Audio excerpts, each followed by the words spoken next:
नमस्कार, आपका स्वागत है सीएनबीसी आवाज और मोतीलाल ओसवाल स्टूडियोज में। मैं हूं मनीषा गुप्ता और शुरुआत में पहले हम यहां पर बात करेंगे सोने की, जहां पर ऑल टाइम हाइज छूने के बाद कुछ मुनाफा वसूली बनते हुए नजर आई है, लेकिन बाजार काफी वॉलेटाइल है।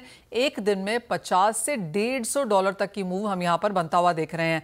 आप देख सकते हैं अपनी स्क्रीन पर, यहां पर कुछ बढ़त के साथ फिलहाल कारोबार। कल कंप्लीट मुनाफा वसूली थी और 99,400 के तक के हाइज हमने यहां पर सोने में बनते हुए देखे हैं। उसके बाद ऑफकोर्स गिरावट के साथ कारोबार और उठापटक यहां पर जारी है। हमारे साथ सोने पर आगे किस तरह का बाजार रह सकता है, अक्षय तृतीया और शादियों के सीजन से क्या एक्सपेक्टेशन है, इस पर बात करने के लिए टाइटन के ज्वेलरी डिवीजन के सीईओ अजय चावला मौजूद हैं। अजय, बहुत शुक्रिया साथ जुड़ने के लिए। और आजकल तो किसी से भी बात करें, सब लोग सोने पर एक्सपर्ट्स हैं। प्राइसेस कहां जाएंगे, क्या करना चाहिए, क्या लेना चाहिए, कॉन्वर्सेशन ऑन है। अब क्योंकि सोना लाख रुपए पर 10 ग्राम हो गया है, आप इसे कैसे देखते हैं? अक्षय तृतीया पर किस तरह की सेल्स की उम्मीद है और किस तरह से आगे अब ट्रेंड्स बनते हुए नजर आएंगे? देखो, सोने के भाव तो बहुत बढ़ गए हैं, ये तो सबको पता है। मोस्टली इंटरनेशनल डिमांड सप्लाई की वजह से, सेंट्रल बैंक्स अनसर्टिनिटी। अब सोने का भाव कैसे चलेगा आगे वो तो कोई बता नहीं सकता, लेकिन कमोडिटी है, ऊपर भी जा सकता है, नीचे भी आ सकता है। तो ग्राहकों को इसे ध्यान में रखना चाहिए और एक सिस्टमेटिक वे से अगर उनको वो सोने में इन्वेस्ट करना है तो मंथ ऑन मंथ वो कर सकते हैं। हमारी तरफ से अक्षय तृतीया में हमने ग्राहकों के लिए बहुत सारे सॉल्यूशन निकाले हैं, ताकि वो अगर सोना खरीदना चाहते हैं या ज्वेलरी या कॉइन्स जो भी खरीदना चाहते हैं, उनको उनको उनके उनको थोड़ी आसानी से खरीद सकते हैं। एक तो हमने बेस्ट गोल्ड रेट का ऑफर दिया हुआ है। आप कभी भी खरीदिए, अभी खरीदे या कुछ दिन बाद खरीदिए या कुछ हफ्ते बाद खरीदिए, आप best of the gold rate ले सकते हैं। उसके लिए बुकिंग करनी पड़ती है। और इस इंस्ट्रूमेंट को यूज करना कस्टमर बहुत यूज्ड हो गया है, कस्टमर को बहुत पसंद आया है, ग्राहकों को। पिछले साल बहुत लोगों ने इस ऑप्शन को मतलब इस्तेमाल किया है और इस साल हम उसकी प्रेपरेशन और भी कर चुके हैं और ये एक सोल्यूशन है। दूसरा सोल्यूशन जो हमने निकाला है, गोल्ड एक्सचेंज। जैसे आपने कहा, साल ब साल हम देख रहे हैं एक्सचेंज गोल्ड की कंट्रीब्यूशन हमारे सेल्स में बढ़ती जा रही है। 1-2% बढ़ती जा रही है कंट्रीब्यूशन में। इसका मतलब जो एक्सचेंज में सेल हो रहा है वो टोटल सेल्स ग्रोथ से ज्यादा हो रहा है, ब्रांड के ग्रोथ से। और ये हम बहुत प्रमोट कर रहे हैं, क्योंकि हमें, इवन दो हमारे लिए इसमें थोड़ा फायदा कम है, लेकिन हम ये चाहते हैं कि ग्राहक अपने लॉकर ज्वेलरी निकाले और गोल्ड को एक्सचेंज करें। और ये परसेंटेज बढ़ती जा रही है। नॉर्मली 30, 32, 33% रहती थी, अभी पिछले साल 33, 34, 35% तक भी गई है। ऑफकोर्स ये वेरी होता है क्वार्टर टू क्वार्टर, तो मैं आपको ब्रॉड इंडिकेशन दे रहा हूँ। और ये non Tanishq exchange, Tanishq exchange gold jewellery अलग है, वो 9 से 10 या 11% अलग से आती है। तो टोटल कंट्रीब्यूशन आप समझ सकते हैं, 42 to 45%, 42 से 45 या कभी कभी ज्यादा भी जा सकता है, क्वार्टर टू क्वार्टर परसेंटेज में होता है। तीसरी चीज हम कर रहे हैं, हमने कॉइन्स पे गोल्ड रेट, वो मेकिंग चार्ज को हमने कम कर दिया है। सॉरी, मेकिंग चार्ज कॉइन्स पे पहले 8 से 4% तक होती थी तनिष्क में, अभी 5 से 3.5% तक हमने प्राइस कर दी और इसका भी फायदा ग्राहकों को होगा। चौथी चीज जो हम कर रहे हैं, हम 18 carat jewellery wedding market, traditional markets के लिए, नॉर्थ और ईस्ट मार्केट्स में खास करके लाए हैं। और इस सीजन, इस क्वार्टर में, इस लगन सीजन में बहुत सारे 18 कैरेट ऑफरिंग हम दे रहे हैं। और लाइट वेट ज्वेलरी पर हमारा ध्यान बिल्कुल चल रहा है, क्योंकि लाइट वेट ज्वेलरी, ये हम अब हर किसी गोल्ड ज्वेलरी या स्टडीड ज्वेलरी में हम लाइट वेट का ज्यादा इस्तेमाल कर रहे हैं। दूसरी चीज, 18 कैरेट हमने modern light weight everyday where के लिए भी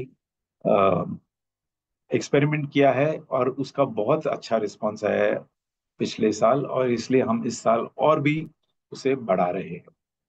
तो ये बहुत सारी चॉइसेस हम लाए हैं। और रिवा गोल्डन आशीर्वाद प्रोग्राम के बारे में कुछ बताना चाहेंगे। जो भी गोल्ड रेट, बढ़ते हुए गोल्ड रेट को मद्देनजर रखते हुए बहुत फायदेमंद है ग्राहकों के लिए। गोल्डन हार्वेस्ट प्रोग्राम में फिक्स्ड इंस्टॉलमेंट होते हैं और फिर एंड ऑफ द पीरियड आपको एक इंस्टॉलमेंट मिलता है और उसमें हम ग्राहक ज्वेलरी खरीद सकते हैं, लेकिन उसमें गोल्ड रेट प्रोटेक्शन नहीं होता।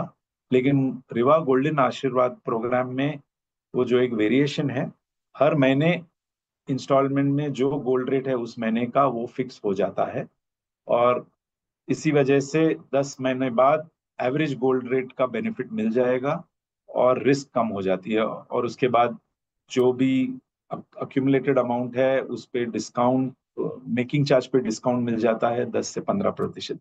यह भी बहुत फायदेमंद रहा है ग्राहकों को के लिए और जिन्होंने लास्ट ईयर जून जुलाई में ये चालू किए थे अकाउंट्स, वो इस अक्षय तृतीया में उसका बहुत लाभ पाएंगे और आगे जाकर भी बहुत सारे कस्टमर इसका लाभ उठा सकते हैं इस पूरे साल में।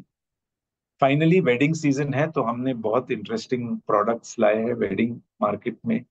तो नए नए कलेक्शंस नॉर्थ बिहार और झारखंड और ईस्टर्न यूपी के लिए Maithili based collection, Maithili collection का नाम है, जो मधुबनी आर्ट पर आधारित है।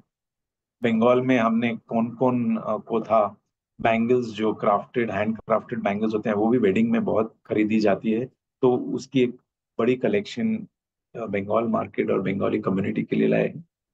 कुंदन स्टोरीज एक कलेक्शन है जो Kundan, glass Kundan based jewellery, intricate craftsmanship कारीगरी के साथ बनाई गई।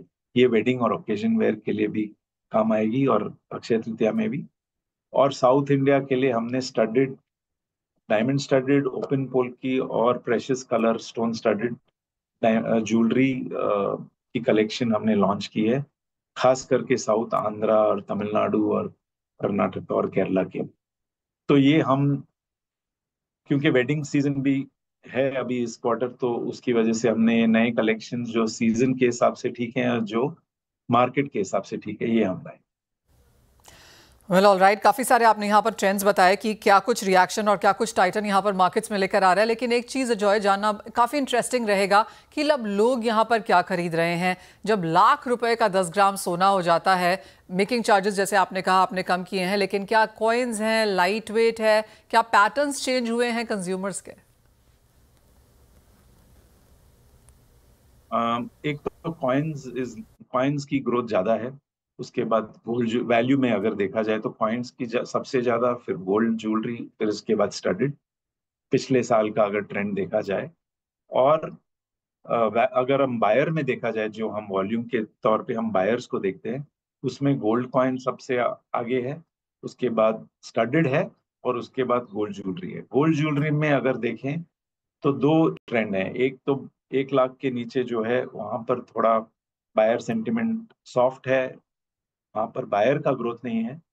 लेकिन अगर 2 लाख के ऊपर देखें, प्राइस पॉइंट 2 लाख, 3 लाख, 5 लाख, तो वहां पर बायर का भी ग्रोथ है, वैल्यू में भी ग्रोथ है। तो दो दो अलग ट्रेंड है।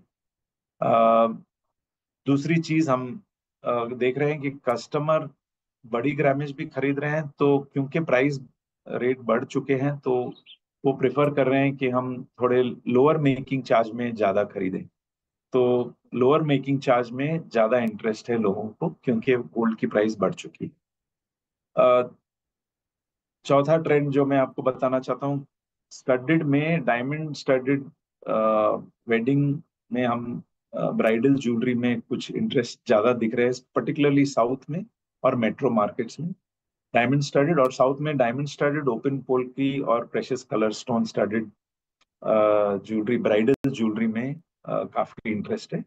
और अगर रेगुलर वेयर में देखें तो modern gold, light weight, stackable jewellery, मतलब जिसमें आप लेयरिंग कर सकते हैं, उसमें ज्यादा इंटरेस्ट है लोगों को। ये ट्रेंड्स हम देख रहे हैं।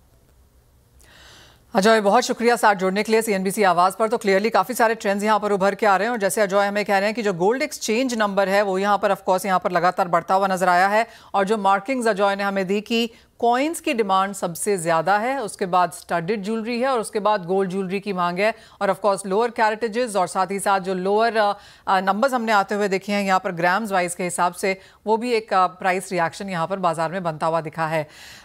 इसी के साथ एक छोटे से ब्रेक के लिए रुकेंगे। जब लौटेंगे तो बात यहाँ पर करेंगे कि किस तरह से कमाई की जाए इन कमोडिटीज़ के प्राइसेस की वॉलेटिलिटी को, और साथ ही साथ बात करेंगे यहाँ पर कॉटन की, जहाँ पर अब बीटी कॉटन को लेकर फिर कुछ चर्चा जुड़ी है।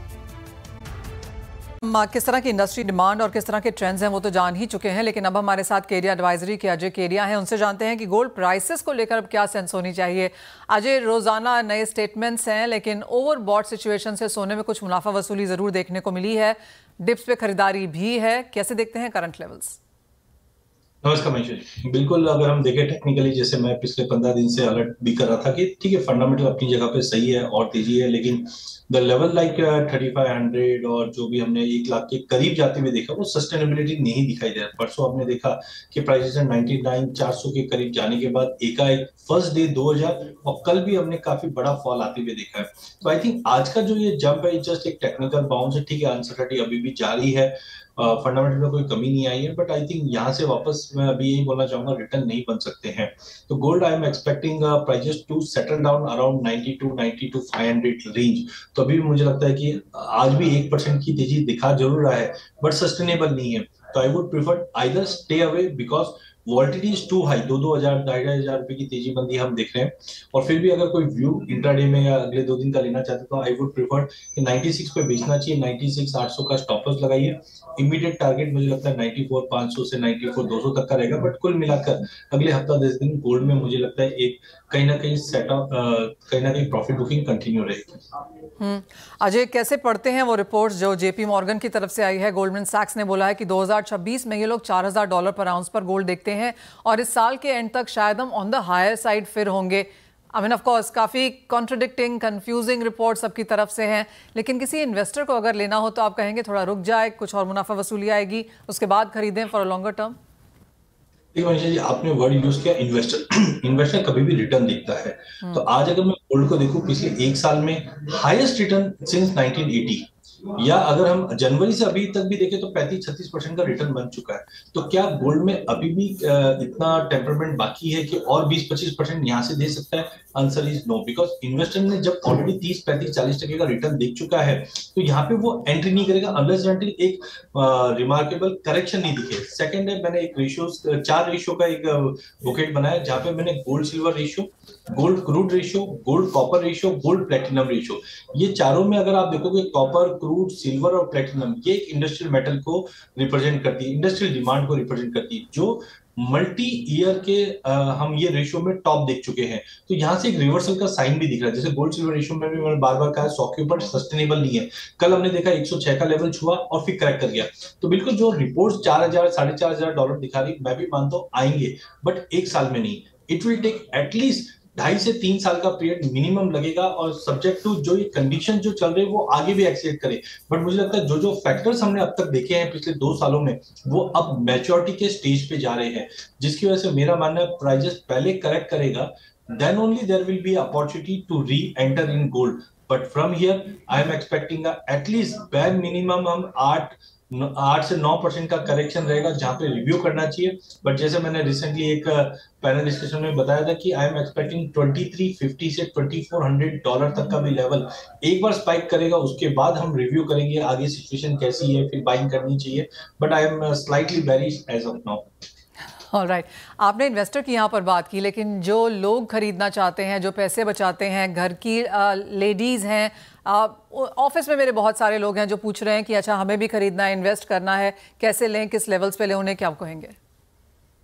देखिए, जैसे अभी अक्षर तृतीया तो मैंने बताया भी था कि ऑस्पिशियस के लिए तो डेफिनेटली शुभ के लिए तो गोल्ड लेना ही चाहिए। बट आई थिंक चांदी बहुत लुक्रेटिव दिखाई देती है मुझे। और इनफैक्ट कल का जो मूव था जहाँ पे गोल्ड 2% नीचे था और चांदी 1.5%, तो आई वुड पर्सनली प्रिफर के one should go with silver. हाँ, फिर भी अगर गोल्ड लेना है तो आई थिंक एक बार 90 के आसपास या उसके नीचे आता तो फेस वैल्यू में, जैसे हम इक्विटी में SIP करते हैं, वैसे ही आप गोल्ड कॉइन के रूप में अगर आप फिजिकल कंजम्पशन करना चाहते हैं, अगर इन्वेस्टमेंट के पर्पज से कर रहे हैं, तो ईटीएफ्स वी हैव अवेलेबल। तो मुझे लगता है कि 90 तक का थोड़ा एटलीस्ट वेट कीजिए, वहां से फिर आप एसआईपी के द्वारा बाय कीजिए, सो दैट इनकेस अगर कोई विपशॉल आता भी है तब भी आपको अच्छा एक एवरेजिंग मिलेगा। बट मेरा पर्सनल व्यू है कि चांदी को लेके चलिए, क्योंकि इंडस्ट्रियल डिमांड जैसे ही हिट करेगी तो चांदी में भी ऐसा ही कुछ वाइड मूव हम आते हुए देख पाएंगे। अजय जी, अगर मेरे पास 100 रुपए हैं तो कैसे सोने और चांदी में डालूं? देखिए, अब तक मैं समझता था 70-30 का रेशियो होना चाहिए था, जहां पे गोल्ड में डिप्लॉयमेंट ज्यादा होना चाहिए था।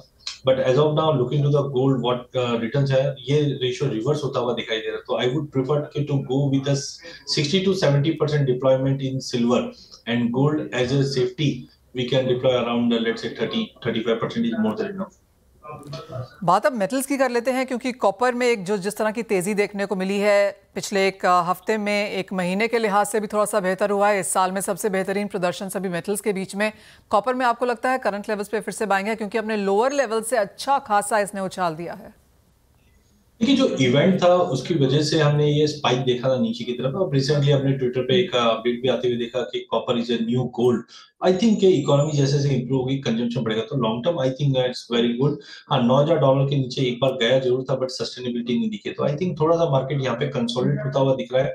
जहाँ पे एमसीएक्स पे अगर हम बात करें तो 840 का लेवल अगर मिलता है, 840 842 इज गुड टू बाय, 820 का स्टॉप लॉस। लेकिन हफ्ता 15 दिन महीने भर का व्यू लेके चल देता है, आई एम एक्सपेक्टिंग कि प्राइसेस वापस 870 880 के जोन में चले जाएगा।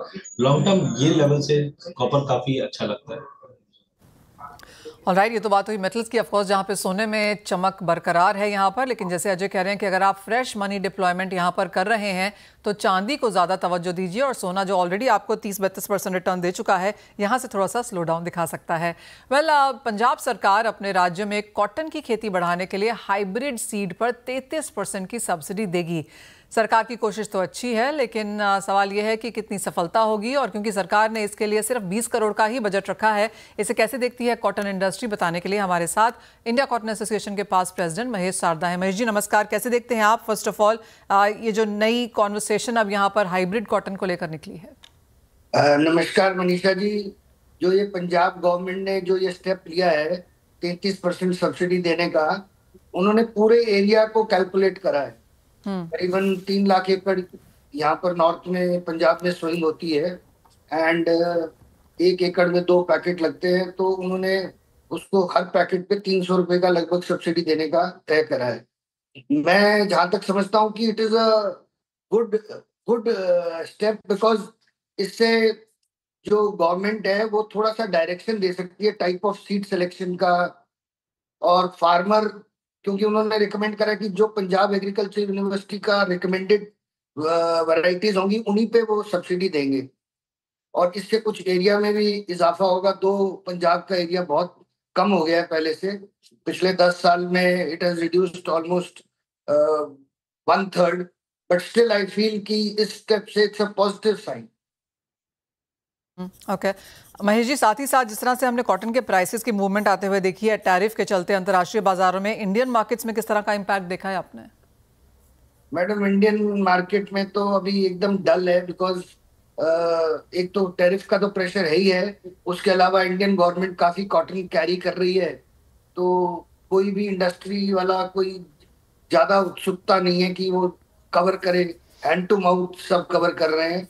तो फिलहाल इंडिया में कोई कॉटन प्राइसेस में कोई स्पाइक आएगा बहुत ज्यादा ऐसा लगता नहीं हमें। आप just for an understanding, CCI के पास कितना कॉटन पड़ा है अभी? सीसीआई में के पास टोटल उन्होंने करीबन 1 करोड़ गांठ की परचेज करी है, जिसमें से उन्होंने अराउंड 10-15% स्टॉक ही सेल करा है। तो क्लियरली उनके पास काफी माल पड़ा हुआ है। एक्सपोर्ट्स के नंबर्स कैसे देखते हैं आप, जहां तक कॉटन टेक्सटाइल एक्सपोर्ट्स हैं, क्योंकि वो नंबर्स थोड़े से बेहतर होते हुए नजर आए थे। माना जा रहा है कि जो कॉन्वर्सेशन हम यहाँ पर यूएस के साथ है, not so much with China, बढ़ता हुआ देख रहे हैं। इनिशियल तो ये भी यूफोरिया था कि जिस तरह के टैरिफ्स आए हैं, ऑफकोर्स अभी 90 दिन कुछ नहीं होगा, बातचीत हो रही है। इस बीच में इंडस्ट्री अपने आप को कैसे पाती है? मैडम, इंडिया के लिए लॉन्ग रन में तो it is a very good sign कि there is going to be shift of production capacities, because China में वैसे भी लेबर रेट्स बहुत हाई हैं। But how much we can grasp and how much we can get the benefit of this change scenario, time will tell. But definitely India has got a good future in textiles because adjoining countries के भी constraints है, Bangladesh, Pakistan. So India is a good possible country where textile exports will grow in times to come. Mahesh ji, कब तक आपको लगता है clarity यहाँ पर आ जाएगी कि किस तरह के हम एक्सपोर्ट्स बनता हुआ देखेंगे एंड वेदर और नॉट हमारे पास वो एज है या नहीं? क्योंकि 90 दिन तक तो कुछ इंडस्ट्रीज में यहाँ पर स्टैंड स्टिल वाली स्थिति है. कितने समय में आपको लगता है कि वो ट्रेड एग्रीमेंट्स के डिटेल्स हम सुनता हुआ देखेंगे? I think, madam, another 6 months down the line, we will have more clarity because USA China के साथ भी नेगोशिएट कर रहा है, साइमल्टेनियसली इंडिया के साथ भी कर रहा है. और जहाँ तक हमारी गवर्नमेंट है बहुत ज्यादा पॉजिटिव है. और बीच में टेक्सटाइल मिनिस्टर के और कॉमर्स मिनिस्टर के दोनों के स्टेटमेंट्स हैं. They are both very optimistic and India के लिए it is a necessary industry because it's providing lot of labour also. तो the government has a quite good focus कि भी इस इंडस्ट्री में हम कैसे ग्रास्प कर सकते हैं सिचुएशन. महेश जी, एक फाइनल सवाल, डोमेस्टिक डिमांड कैसी नजर आती है आगे जाते हुए? आई फील इंडियन डिमांड अभी ठीक है मैम. यार्न की भी डिमांड ठीक है और क्लॉथ की भी डिमांड ठीक है. ऑलराइट, तो कुछ पॉजिटिव स्टेटमेंट्स यहाँ पर कॉटन की तरफ से आती हुई. महेश जी, बहुत शुक्रिया साथ जोड़ने के लिए. तो जैसे हमें अंडरस्टैंडिंग है, कॉटन कॉर्पोरेशन ऑफ इंडिया के पास 1 करोड़ गांठ है और जैसे महेश जी हमें बता रहे हैं कि कोई बहुत बड़ा प्राइस राइज आएगा ऐसा नहीं लगता, क्योंकि अगर आएगा भी तो सरकार यहाँ पर कॉटन बेचने की कोशिश करेगी. तो प्राइसेस काफ़ी कंटेन्ड रहने की उम्मीद है. जो क्लूज हम मिल सकते हैं वो शायद अंतर्राष्ट्रीय बाजार से आएंगे कि किस तरह की ट्रीटीज या ट्रेड एग्रीमेंट्स हम यहाँ पर साइन होता हुआ देखते हैं और कैसे टैरिफ्स ऑफकोर्स यहाँ पर आते हैं. वेल, जाते जाते कच्चे तेल पर नजर डाल लेंगे क्योंकि यहाँ पर भी वॉलेटिलिटी काफ़ी ज़्यादा है. अजय, कैसे देखते हैं आप प्राइसेस? बिकॉज ऑलमोस्ट 69 पर जाने के बाद कल 2% की गिरावट देखने को मिली, आज 1% की तेजी है. काफ़ी सारे कॉन्ट्रडिक्टिंग फंडामेंटल्स हैं जिनको बाजार रोजाना रिएक्ट कर रहा है. हाँ बिल्कुल, ब्रांड में मुझे नहीं लगता कि 70 के ऊपर इमीडिएटली जाए बिकॉज सप्लाई काफी अच्छा है और जो ग्रोथ आउटलुक भी बताया जा रहा है वहां पे भी हमने कर्टलमेंट आते हुए देखा है. बट जैसे मैंने पहले भी कहा था कि 63 64 के नीचे भी सस्टेन नहीं करा, तो I think prices is going to be in a choppy range. Yesterday हमने देखा कि प्राइसेस करीबन 5550 तक का लेवल दिखाया और वहां से करेक्ट कर गया. तो आई थिंक ब्रॉडर पिक्चर बना हुआ है. आज की तेजी है ये सस्टेनेबल नहीं दिखाई दे रही. मुझे लगता है मे बी पॉसिबल 5400 तक का लेवल मिलता है, वहां पे वापस बिकवाली कीजिए. लिमिटेड डाउनसाइड रहेगा बट 5250 तक का लेवल मिलेगा. कुल मिला के 52 से 5500 का जो दायरा है F6 पे वो कंसिस्टेंटली कंटिन्यू रहेगा अनलेस कुछ नया ट्रिगर नहीं आता. जिस तरह की मार्केट्स अब यहाँ पर हैं, अब आप यहाँ पर क्या वॉच कर रहे हैं? मुझे याद है आपने 2-3 साल पहले एक बार कहा था कि आगे जाकर यहाँ पर विश्व में यूएस में रिसेशन आता हुआ नजर आएगा. रूपी पर आपकी बात यहाँ पर काफ़ी सही देखने को भी मिली है. अब यहाँ से अगर एक क्यू आप देख रहे हैं इंटरनेशनल मार्केट्स के लिए तो वो क्या है? देखिए, रुपया आई थिंक बहुत ही मुझे लगता है कि फरवरी से लेके अभी तक जो स्ट्रेंथ दिखाई है बहुत ही अच्छी स्ट्रेंथ दिखाई थी. बट आई डोंट थिंक कि डॉलर इंडेक्स 97 के नीचे सस्टेन कर पाएगा और यहाँ से डॉलर इंडेक्स मुझे लगता है वापस 102 103 के करीब बाउंस करता हुआ दिखाई दे. टेक्निकल फैक्टर्स भी और जो फैक्टर्स थे वो फैक्टर इन हो चुके हैं. तो रुपी आई थिंक के 84 60 70 के नीचे इससे ज्यादा स्ट्रॉन्ग नहीं दिखेगा. यहाँ से स्लोली और स्टडीली रुपी में हम गिरावट देखते हैं जो इमीडिएटली तो कंसोलिडेशन जोन है जो 85 70 से 86 86 20 तक जा सकता है. तो आई थिंक जो अब तक हमने रुपी में मजबूती देखी है अब वो थोड़ा लूज आउट होता हुआ दिखाई दे सकता है. एग्री कमोडिटीज में आपकी क्या सेंस है यहाँ पर? क्योंकि यहाँ पर हमने मार्केट्स में देखा है कि मुनाफा वसूली ज्यादा गहराती हुई नजर आई है काफी ज्यादा कमोडिटीज में.